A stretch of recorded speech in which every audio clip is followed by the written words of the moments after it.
মেয়ে মানুষের জীবনের কোনো মূল্য নেই। কেন বলছি কথাটা, চলুন দেখে আসি। তার আগে বলি, মা মেয়ে দুজনেই রেডি হয়ে নিয়েছি। সন্ধ্যার পরে সন্ধ্যার পরে বলতে বেশ একটু পরে ওর বাবা বলল, আসো একটু বাইরে যাই। আর মূলত আমি যাব হচ্ছে আরএফএল বেজবায়ে।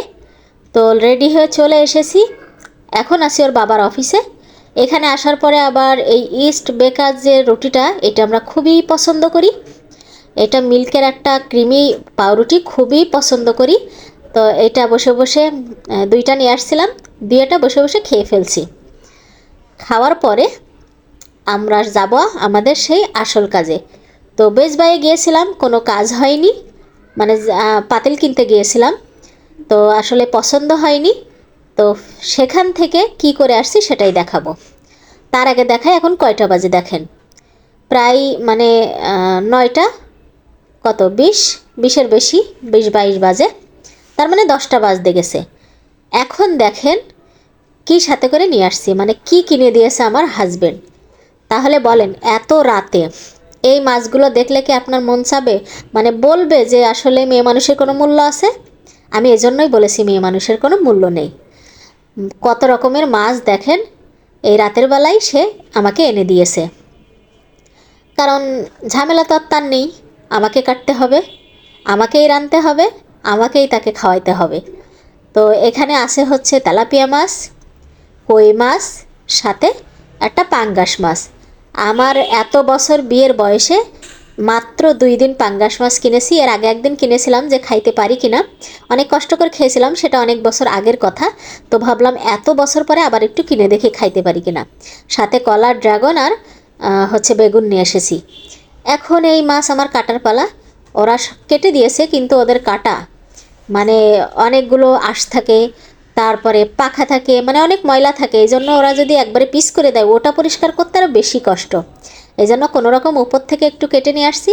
আনার পরে আমি নিজে একটু পরিষ্কার করে পিস করে নিলে দেখা যায় এটা একটু দ্রুত ধুয়ে পরিষ্কার করা যায়।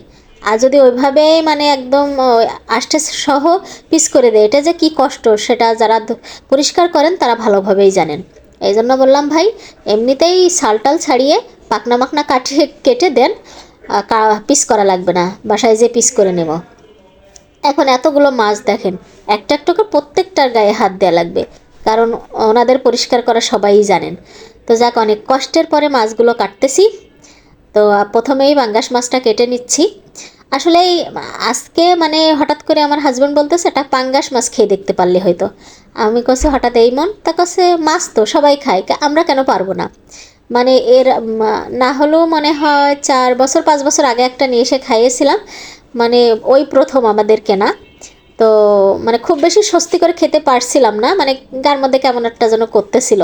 তো আজকে বলতেছে মাছই তো, খাওয়া যাবে না কেন? তা বললাম ঠিক আছে, নাও দেখি চেষ্টা করে। এটা মাছ তো, অন্য কিছু তো না, সবাই খেতে পারলে আমরা কেন পারবো না?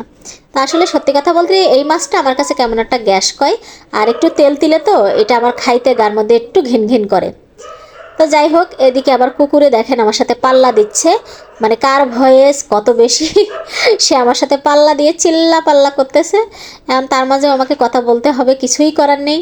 এটা হচ্ছে প্রকৃতির ডাক, নিয়ম, এটা বাধা দেওয়ার কিচ্ছু নেই। অনেক কষ্টের পরে মাছগুলো কাটা হয়ে গেছে, এখন হচ্ছে ধোয়ার পালা। আর এটা ধুতে ধুতে তো আমার অবস্থা খারাপ হয়ে যাবে, কারণ আমি অন ক্যামেরায় না যতটুকু ধুয়েছি, তার থেকে বেশি ধুয়েছি আমি অফ ক্যামেরায়। ও মাই গড, কুকুরে আমাকে কথাই বলতে দিবে না, দেখেন কি শুরু করে দিছেন। আরে ভাই, এখনই তোরে ঝগড়া করা লাগবে, তার এখনই ঝগড়া করা লাগবে, দেখেন কেমনে ঝগড়া করতেছে। যাই হোক, সে ঠান্ডাই হচ্ছে না। এর মধ্যে আমি দিয়ে দিয়েছি হচ্ছে লেবুর রস, সাথে নুন। তো আমি অনেকক্ষণ ধুয়ে নিয়েছি, কিন্তু নিয়ে লেবুর রস আর নুন দিয়ে দিলাম, তাহলে এর গ্যাস গন্ধ যদি কেটে যায়। এখন এটা আবার অনেক সময় ধরে নিয়ে এটা আমাকে ধুতে হবে। তো ওই যেটা বললাম, অন ক্যামেরায় আমি কতটুকু ধুয়েছি, আমি অফ ক্যামেরায় অনেকক্ষণ ধরে এই মাছগুলো পরিষ্কার করতেছি। কারণ মাছ আসলে অনেক পরিষ্কার না হলে খেতে ভালো লাগে না। যাই হোক, অনেকক্ষণ ধুয়ে ধুয়ে ধুয়ে ধুয়ে মানে ডলে ডলে এখন ধুচ্ছি, দেখেন আবার কতটা ময়লা পানি বের হচ্ছে, তাইলে কতটা তো ময়লা থাকে। তো কত কষ্ট করে মাছগুলো ধুয়ে পরিষ্কার করতেছি বলেন। আসলে একদিন আবার কষ্ট করলে বেশ কয়েকদিন বসে খাওয়া যাবে। তো যেটা বলতেছিলাম, পাঙ্গাস মাছটা খেয়ে রিভিউ দেবো আপনাদের যে আসলে কেমন লেগেছে, কেমন খেতে পেরেছি আর কি। যেহেতু মানে নতুন একটা আইটেম, অনেক বছর পরে নিয়ে আসলাম। আমি এর আগেও মানে কখনো ওইভাবে খাওয়া হয়নি, বিয়ের পরে একবার নিয়ে এসেছিলাম, তো খুব বেশি ভালো করে খেতে পারিনি বললামই, এখন নতুন করে খেয়ে দেখব। তো ফাইনালি মাছ কাটা শেষ। এখন এগুলো আমাকে আবার ফ্রিজে উঠাতে হবে। কাজ কি একটা দুটো বলেন? তাহলে এটা করতে করতে আমার রাত কয়টা বাজবে? অনেক বেজে গেছিলো, আমি লাস্টে আর ঘড়ি দেখাইতে ভুলে গেছি।